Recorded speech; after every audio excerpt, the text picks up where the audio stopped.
ನಮಸ್ಕಾರ ವೀಕ್ಷಕರೇ, ನೀವು 2026ರ ಬಗ್ಗೆ ಎಷ್ಟೇ ಪ್ಲ್ಯಾನ್ ಮಾಡಿರಬಹುದು, ಆದರೆ ಬ್ರಹ್ಮಾಂಡದ ಲೆಕ್ಕಾಚಾರವೇ ಬೇರೆ ಇದೆ. ವೀಕ್ಷಕರೇ, ಈ ವಿಡಿಯೋದಲ್ಲಿ ನಾನು ಹೇಳಲಿರುವ ಆ 3 ತಿಂಗಳುಗಳು ನಿಮ್ಮ ಬದುಕಿನ ದಿಕ್ಸೂಚಿಯನ್ನೇ ಬದಲಿಸಲಿವೆ. ಆ ತಿಂಗಳುಗಳಲ್ಲಿ ಒಂದು ಕಡೆ ವಿಧಿಯು ನಿಮಗೆ ಸಂಪೂರ್ಣ ಅವಕಾಶದ ಬಾಗಿಲು ತೆರೆದರೆ, ಇನ್ನೊಂದೆಡೆ ಅನಿರೀಕ್ಷಿತ ಅಪಾಯದ ಬಲೆಯನ್ನು ಎಳೆದಿದೆ. ವೀಕ್ಷಕರೇ, ನೀವು ಶ್ರೀಮಂತರಾಗುತ್ತೀರೋ ಅಥವಾ ಸರ್ವಸ್ವವನ್ನು ಕಳೆದುಕೊಳ್ಳುತ್ತೀರೋ ಅನ್ನೋದು ಈ 90 ದಿನಗಳ ನಿರ್ಧಾರದ ಮೇಲೆ ನಿಂತಿದೆ. ಇವತ್ತು ನಾನು ಆ 3 ತಿಂಗಳು ಯಾವುದು, ಆ ಸಮಯದಲ್ಲಿ ಯಾವ ಗ್ರಹಗಳು ನಿಮ್ಮ ಮೇಲೆ ಪ್ರಹಾರ ಮಾಡಲಿವೆ ಮತ್ತು ಆ ಸಂದರ್ಭದಲ್ಲಿ ನೀವು ಮಾಡಬೇಕಾದ ಆ ಒಂದು ಕೆಲಸ ಏನು ಅನ್ನೋದನ್ನು ಎಳೆಯಾಗಿ ಬಿಡಿಸಿ ಹೇಳ್ತೀನಿ. ವೀಕ್ಷಕರೇ, ವಿಡಿಯೋದ 1 ಸೆಕೆಂಡ್ ಕೂಡ ಮಿಸ್ ಮಾಡಬೇಡಿ, ಯಾಕಂದರೆ ಈ ಮಾಹಿತಿ ನಿಮ್ಮ ಜೀವನವನ್ನೇ ರಕ್ಷಿಸಬಹುದು. ನೋಡಿ ವೀಕ್ಷಕರೇ, 2026ರಲ್ಲಿ ಗ್ರಹಗಳ ಸ್ಥಿತಿ ಅಸ್ಥಿರವಾಗಿದೆ. ಶನಿದೇವನು ತನ್ನ ಪ್ರಭಾವವನ್ನು ಅತ್ಯಂತ ತೀಕ್ಷ್ಣವಾಗಿ ಮೀನರಾಶಿಯ ಮೇಲೆ ಬೀರುತ್ತಿದ್ದಾನೆ. ಇದು ಭಾವನಾತ್ಮಕ ಮತ್ತು ಆರ್ಥಿಕ ಏರುಪೇರುಗಳಿಗೆ ಕಾರಣವಾಗಲಿದೆ. ಇನ್ನು ಗುರು ಗ್ರಹವು ಅತ್ಯಂತ ವೇಗವಾಗಿ ಕರ್ಕಾಟಕ ರಾಶಿಯನ್ನು ಪ್ರವೇಶಿಸಿ ಅಲ್ಲಿ ಉಚ್ಚನಾಗುತ್ತಿದ್ದಾನೆ. ಇದು ಒಂದು ಕಡೆ ಗಜಕೇಸರಿ ಯೋಗ ನೀಡಿದರೆ, ಇನ್ನೊಂದೆಡೆ ಅತಿಯಾದ ಆಸೆಯಿಂದಾಗಿ ದೊಡ್ಡ ನಷ್ಟವನ್ನು ತರಬಲ್ಲದು. ಇನ್ನು ರಾಹು ಮಂಗಳನ ಸಂಯೋಜನೆ ನೋಡುವುದಾದರೆ, ಇದೇ 2026ರಲ್ಲಿ ನಡೆಯುವ ರಾಹು ಮತ್ತು ಮಂಗಳನ ದೃಷ್ಟಿ ಸಂಘರ್ಷವು ಜಗತ್ತಿನಲ್ಲಿ ನೀವು ನಿಮ್ಮ ವೈಯಕ್ತಿಕ ಬದುಕಿನಲ್ಲಿ ಅನಿರೀಕ್ಷಿತ ಸ್ಫೋಟಗಳನ್ನು ಉಂಟು ಮಾಡಬಹುದು. ವೀಕ್ಷಕರ, ಈ ಗ್ರಹಗಳ ಆಟವೇ ಆ 3 ತಿಂಗಳುಗಳನ್ನು ನಿರ್ಧರಿಸಲಿವೆ. ಈಗ ಮೊದಲ ತಿಂಗಳು ಏಪ್ರಿಲ್ 2026. ವೀಕ್ಷಕರು, ಈ ತಿಂಗಳು ನಿಮ್ಮ ತಾಳ್ಮೆಯ ಅಗ್ನಿ ಪರೀಕ್ಷೆ. ಈ ಸಮಯದಲ್ಲಿ ಮಂಗಳ ಮತ್ತು ಶನಿಯ ಪ್ರಭಾವದಿಂದಾಗಿ ನೀವು ತೆಗೆದುಕೊಳ್ಳುವ ನಿರ್ಧಾರಗಳು ತಪ್ಪಾಗುವ ಸಾಧ್ಯತೆ ಹೆಚ್ಚು. ವಿಶೇಷವಾಗಿ ಆಸ್ತಿ ಅಥವಾ ಹಳೆ ಸಾಲದ ವಿಚಾರದಲ್ಲಿ ದೊಡ್ಡ ತಿರುವು ಬರಲಿದೆ ಈ ತಿಂಗಳು. ವೀಕ್ಷಕರ, ಈ ತಿಂಗಳು ಎಚ್ಚರಿಕೆಯಿಂದಿರಬೇಕು. ಈ ತಿಂಗಳಲ್ಲಿ ಹೊಸ ಉದ್ಯಮಕ್ಕೆ ಕೈ ಹಾಕಬೇಡಿ.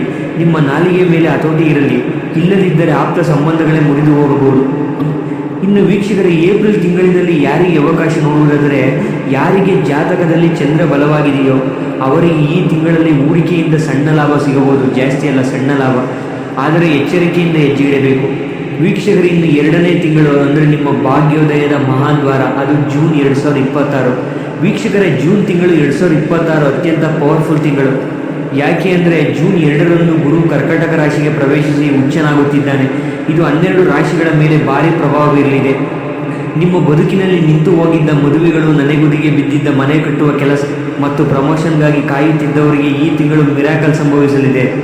ಇನ್ನು ಈ ತಿಂಗಳಿನಲ್ಲಿ ನೀವು ಯಾವುದೇ ಶುಭ ಕಾರ್ಯ ಶುರು ಮಾಡಿದರೂ ಅದು ಯಶಸ್ವಿಯಾಗುವುದು ಗ್ಯಾರಂಟಿ. ಇದು ನಿಮ್ಮ ಬದುಕಿನ ಆರ್ಥಿಕ ಸ್ಥಿತಿಯನ್ನು ತಿರುಗಿಸುವ ತಿಂಗಳು.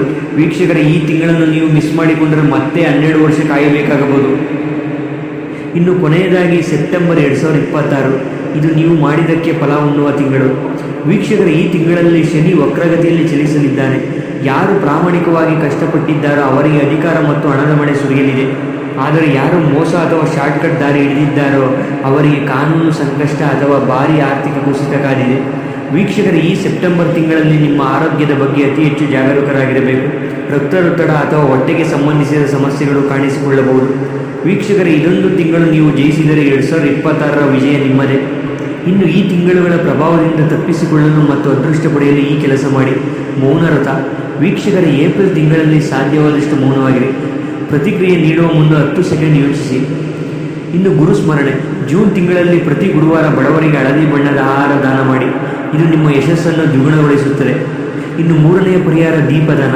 ಸೆಪ್ಟೆಂಬರ್ನಲ್ಲಿ ಪ್ರತಿದಿನ ಸಂಜೆ ಸಾಸಿವೆ ಎಣ್ಣೆ ದೀಪವನ್ನು ಹಚ್ಚಿ ನಿಮ್ಮ ಕುಲದೇವತೆಯನ್ನು ಪ್ರಾರ್ಥಿಸಿ. ವೀಕ್ಷಕರ, ಈ ವಿಡಿಯೋದಲ್ಲಿ ನಾನು ಹೇಳಿದ ಆ 3 ತಿಂಗಳುಗಳು ಬದುಕಿನ ಪರೀಕ್ಷೆಗಳು ಹೌದು, ಹಾಗೆ ಬಹುಮಾನಗಳು ಹೌದು. ಕಾಲವೆಂಬುದು ಸಾಗುತ್ತಲೇ ಇರುತ್ತದೆ, ಆದರೆ ಯಾರು ಸಮಯೋಚಿತವಾಗಿ ಎಚ್ಚೆತ್ತುಕೊಳ್ಳುತ್ತಾರೋ ಅವರು ಮಾತ್ರ ಇತಿಹಾಸ ಸೃಷ್ಟಿಸುತ್ತಾರೆ. ವೀಕ್ಷಕರು, 2026ರ ಸಂಕೀರ್ಣ ಸಮಯದಲ್ಲಿ ನಿಮ್ಮ ರಾಶಿಗೆ ಅನ್ವಯವಾಗುವ ವಿಶೇಷ ಮಾಹಿತಿ ನಿಮಗೆ ಬೇಕೇ? ನಿಮ್ಮ ಜನ್ಮ ದಿನಾಂಕ ಮತ್ತು ಟೈಮನ್ನು ಕಮೆಂಟ್ ಬಾಕ್ಸಲ್ಲಿ ತಿಳಿಸಿ. ನಾನು ಆ ಕಮೆಂಟ್ಗಳಿಗೆ ವೈಯಕ್ತಿಕವಾಗಿ ಜ್ಯೋತಿಷ್ಯ ಸಲಹೆಯನ್ನು ನೀಡಲು ಪ್ರಯತ್ನಿಸುತ್ತೇನೆ. ವೀಕ್ಷಕರೇ, ಮರೆಯಬೇಡಿ, ನಿಮ್ಮ ಒಂದು ಸಣ್ಣ ಜಾಗರೂಕತೆ ನಿಮ್ಮ ಇಡೀ ಕುಟುಂಬವನ್ನು ಸಂಕಷ್ಟದಿಂದ ಪಾರು ಮಾಡಬಹುದು. ಈ ಮಾಹಿತಿ ನಿಮಗೆ ಉಪಯುಕ್ತವೆನಿಸಿದರೆ ನಿಮ್ಮ ಆಪ್ತರಿಗೂ ತಲುಪಲಿ. ವಿಡಿಯೋವನ್ನು ಶೇರ್ ಮಾಡಿ ಮತ್ತು ನಮ್ಮ ರಾಶಿ ಮಿತ್ರ ಚಾನಲ್ಗೆ ಸಬ್ಸ್ಕ್ರೈಬ್ ಮಾಡಿ ಬೆಂಬಲಿಸಿ. ಸತ್ಯದ ಹಾದಿಯಲ್ಲಿ ನಿಮ್ಮ ಪಯಣ ಸಾಗಲಿ. ಧನ್ಯವಾದಗಳು.